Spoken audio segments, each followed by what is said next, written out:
Salut, soyez la bienvenue sur FouFouCon. J'espère que vous allez bien. Aujourd'hui, dans cette vidéo, je vais montrer comment faire un bypass, c'est-à-dire supprimer le compte Google dans ce Infinix X665B.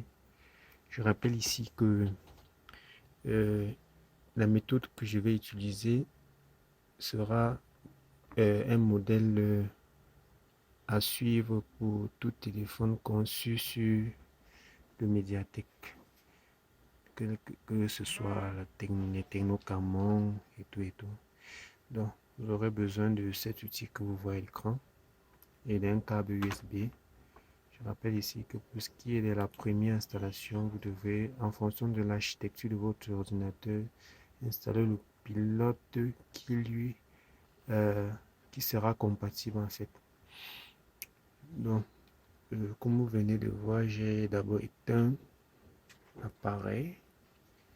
Vous allez vous rassurer que la touche volume plus de votre mobile fonctionne également. Et comme vous voyez, j'ai eu à coucher Iris FRP. Pas besoin de connexion. Nous allons cliquer sur Start bouton. Ensuite, nous allons patienter que ce message s'affiche Waiting for device. Et là, nous allons presser sur la touche volume plus. Ensuite, nous allons insérer notre câble USB.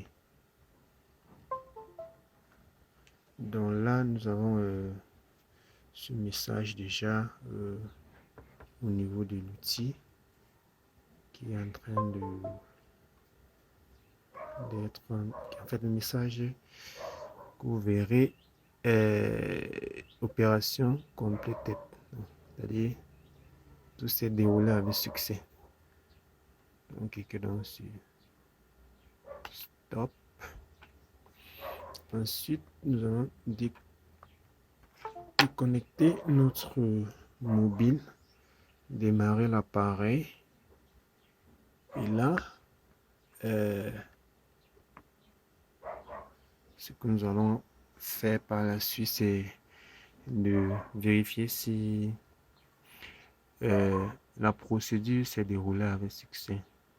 Comme vous voyez ici, l'avantage que vous avez, c'est gagner en temps, ouais, en moins de 30 secondes. Moins de 20, je crois. Moins de 10, si je ne me trompe pas, j'ai supprimé le compte Google dans ce téléphone. Et je rappelle ici qu'il fonctionne pour tout modèle, pour tout Infinix conçu sur Mediatek, tout Samsung également conçu sur Mediatek.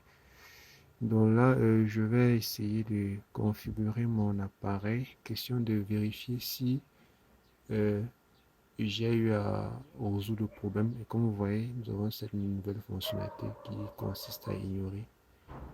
Je vais cliquer sur suivant comme vous le voyez. Ensuite, je vais accepter les conditions d'utilisation, ignorer le verrouillage des questions et d'arriver au bureau rapidement. Donc comme vous voyez, l'appareil est conçu aussi en fait, l'appareil possède la dernière version d'Android quoi. C'est vrai, bon, j'exagère un peu. Il est conçu sur l'Android 11 comme on peut constater. Bon, j'espère que la vidéo va vous intéresser. Et à la prochaine pour la suite.